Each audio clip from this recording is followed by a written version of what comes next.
My name is Prahalada Rao. I'm an assistant professor in the Department of Mechanical and Materials Engineering here at University of Nebraska-Lincoln. I work in additive manufacturing, also known as 3D printing.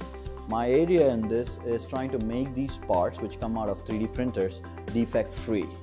So currently, if you look at additive manufacturing, it's got great potential. We can make parts of different shapes, different sizes, very complex designs.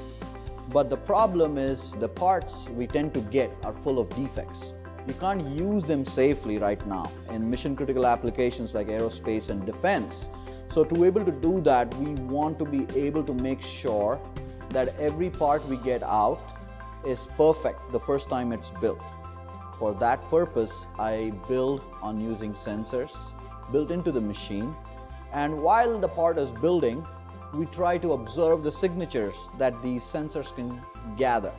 And then as soon as we get these sensor signatures, we want to look at those sensor signatures and say, okay, things are good or things are bad on the fly.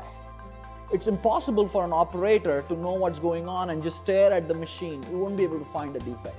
So it's taking information from 4, 5, 6 different types of sensors. Once you get that information, you say, all right, here's a bad part because the signatures are looking bad. We want to be able to go back and correct that defect, which is only possible through the facilities we have here at UNL.